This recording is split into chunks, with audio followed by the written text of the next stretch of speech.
Hello friends, welcome to golden career. IBPS and SBI PO की interview classes चल रही हैं। ये पार्ट 13 है। इस वीडियो में हम बात करेंगे केवाईसी नो योर कस्टमर के जो नॉर्म्स हैं, जो आरबीआई द्वारा गाइडलाइंस इशू की गई हैं, वो क्यों हैं, किस लिए हैं। और केवाईसी एक एंटी मनी लॉन्ड्रिंग टूल भी है। तो अगर आपसे एंटी मनी लॉन्ड्रिंग टूल के बारे में पूछा जाए कि सबसे बड़ा हथियार क्या है, तो वो है केवाईसी। माइनर लोन क्या दे सकते हैं, नहीं दे सकते हैं किसी माइनर को लोन, इसके बारे में देखेंगे। डिमांड ड्राफ्ट क्या होता है, इसके बारे में भी हम कुछ ऐसे क्वेश्चन जो इंटरव्यू में पूछे जाते हैं इस वीडियो में देखेंगे।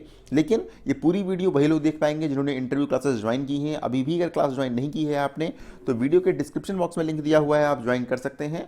100 से ज़्यादा इंटरव्यू की वीडियोस एंड साथ में आपको बहुत सारी पीडीएफ्स मिलेंगी जो आपके इंटरव्यू को बहुत ही बेहतर बनाने में, या ये कहें कि आपकी बहुत ज़्यादा हेल्प करेंगी। और जिन्होंने ऑलरेडी आरआरबी पीओ की इंटरव्यू क्लासेस की हैं, उन्हें ऑलरेडी आइडिया होगा हमारी क्लासेस के बारे में। एक बार जब आप परचेज करेंगे, लॉगिन करेंगे, तो कुछ ऐसे ओपन होगा। पीडीएफ सेक्शन में आपको ये सारी इंटरव्यू को लेकर के पीडीएफ मिलेंगी। इंटरव्यू वीडियोस पे जाएंगे तो सारी आपको वीडियोस यहाँ पर देखने को मिलेंगी।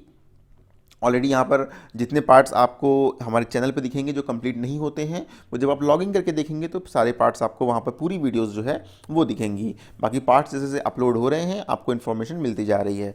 चलिए अब हम वीडियो को फटाफट स्टार्ट करते हैं। पहले हम बात करते हैं केवाईसी के बारे में।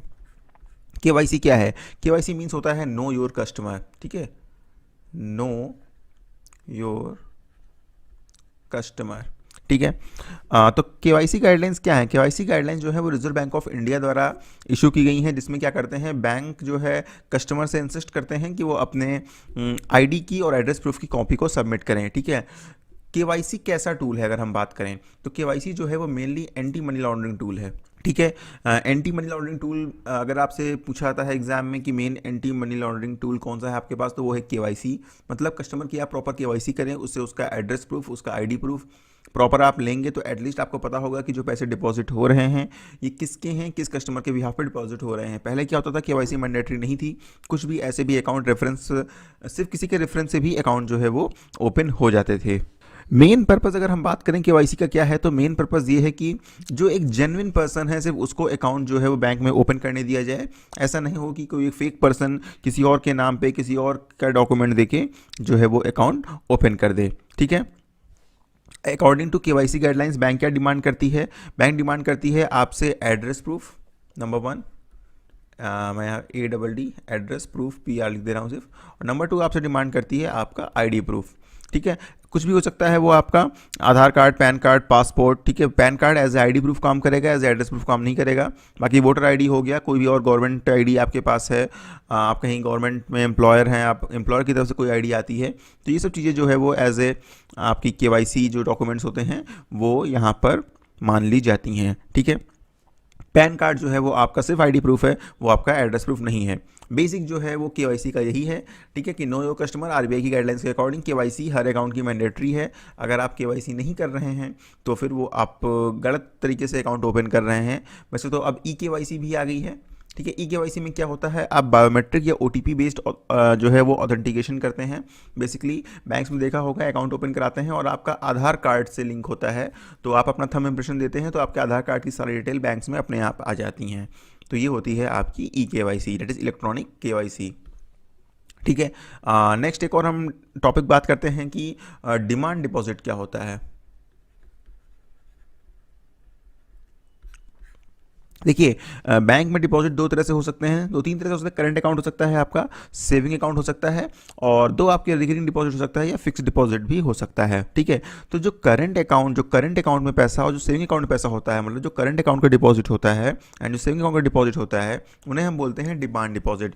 डिमांड डिपॉजिट क्यों बोलते हैं? क्योंकि इसमें जो है मनी, जो पैसा है वो किसी भी टाइम पे डिपॉजिट किया जा सकता है और किसी भी टाइम पे विड्रॉ किया जा सकता है। तो जो करंट अकाउंट का बैलेंस होता है और जो सेविंग अकाउंट का बैलेंस होता है, ठीक है, उसी को हम बोलते हैं डिमांड डिपॉजिट, जो इसमें पैसा जमा होता है, और इसी को कलेक्टिवली बोला जाता है कासा। कासा एक बहुत ही इंपॉर्टेंट टर्म है बैंक की फील्ड में। ठीक है। तो कैसा मतलब क्या होता है? Current account and saving account. बाकी जो करंट अकाउंट होता है, डिमांड डिपॉजिट मतलब इसमें जितना भी पैसा है वो जो है कभी भी जो कस्टमर है उसकी डिमांड कर सकता है। एफडी में आपका एक फिक्स टेन्योर होता है, रिकरिंग में फिक्स टेन्योर होता है, बट सेविंग अकाउंट और करंट अकाउंट के बैलेंस में कोई टेन्योर नहीं होता है, इसीलिए इसको डिमांड डिपॉजिट भी बोला जाता है। And the other thing is कि कासा में मतलब सेविंग अकाउंट में बेसिकली करंट अकाउंट जो होता है वो बिजनेस जो हमारे कर रहे होते हैं, जिन लोग के पास बिजनेस होता है वो ओपन करते हैं। सेविंग अकाउंट कोई भी एक इंडिविजुअल ओपन कर सकता है, जिसपे इंटरेस्ट रेट जो पे होती है सेविंग अकाउंट पे, ये reserve bank of India decide नहीं करती है। ठीक है, ये सेविंग बैंक की इंटरेस्ट जो है वो इंडिविजुअल बैंक डिसाइड करती है। जिस भी बैंक में आपका अकाउंट है वो बैंक डिसाइड करती है कि सेविंग अकाउंट पे हमें इंटरेस्ट कितनी देनी है, इसीलिए इंटरेस्ट देखिए वैरी किया करती है। ठीक है, and the other thing is कि सेविंग अकाउंट में जो इंटरेस्ट आपको मिलती है वो अप टू ₹10,000 टैक्सेबल नहीं होती है। 10,000 के ऊपर की जो भी इनकम होती है वो as per income tax rule taxable होती है। तो यहाँ पर ये बात हो गई हमारी डिमांड डिपॉजिट की। एक चीज़ यहाँ पर मैं आपको बता दूं और कि अगर क्या पूछा जाता है क्या माइनर्स के नाम पर अकाउंट ओपन किया जा सकता है, डिपॉजिट अकाउंट। तो देखिए डिपॉजिट अकाउंट या सेविंग अकाउंट माइनर के नाम पर ओपन किया जा सकता है। ठीक है, deposit account can be open in the name of minor. The account should be open in the name of the minor duly represented by his father. मतलब ये हो रहा है कि अगर कोई बच्चा है जिसका अकाउंट आप ओपन कराएंगे तो उसका जो नेचुरल गार्जियन होगा, जो उसके मदर और फादर होंगे, वो साथ में अकाउंट को ऑपरेट करेंगे। कब? अगर बच्चे की एज जो है वो 10 साल से कम है। ठीक है, 10 साल से कम बच्चा है जो उसके नेचुरल गार्जियन होंगे। नेचुरल गार्जियन सिर्फ दो होते हैं, फादर एंड मदर, और कोई नहीं होता है। बच्चे के साथ मिलके वो जो है अकाउंट को ऑपरेट करेंगे। अदर देन नेचुरल गार्जियंस जो आपके होंगे, जैसे ग्रैंडफादर हो गए, ग्रैंड मदर हो गए, सिस्टर हो गए, ब्रदर हो गए, वो अकाउंट ओपन नहीं करवा सकते हैं बच्चे का। ठीक है, तो माइनर अकाउंट ओपन होगा लेकिन किसके साथ में? नेचुरल गार्जियन के साथ में। अब अगर बात आती है कि बच्चे की एज जो है वो 10 साल से ज़्यादा है, तो 10 साल से ज़्यादा होने की केस में अगर बच्चा लिटरेट है तो वो अकाउंट अकेले ऑपरेट कर सकता है, उसके साथ जो है वो गार्जियंस की जो है ज़रूरत बिल्कुल नहीं होती है। ठीक है, अगर यहाँ पर जो अकाउंट है वो माइनर खुद ऑपरेट कर रहा है, गार्जियन ऑपरेट नहीं कर रहा है, तो भी उसको पासबुक और एटीएम कार्ड, दो चीज़ें इशू होंगी। ठीक है, ऐसा बिल्कुल नहीं है कि उसको एटीएम कार्ड नहीं इशू होगा। तो माइनर अकाउंट में भी एटीएम कार्ड जो है वो आपका इशू होता है। अब यहीं पे एक अगला क्वेश्चन ये निकल कर आता है, क्या माइनर को लोन दिया जा सकता है? क्या माइनर को हम जो है वो लोन प्रोवाइड कर सकते हैं?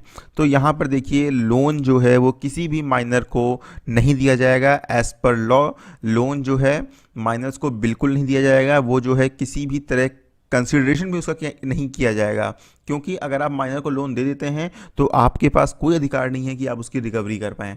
ठीक है, तो माइनर को ना लोन हम दे सकते हैं, ना माइनर से हम कोई ऐसे लीगल स्टेप्स ले सकते हैं उसके खिलाफ कि हम वहाँ से उसकी रिकवरी कर पाएँ।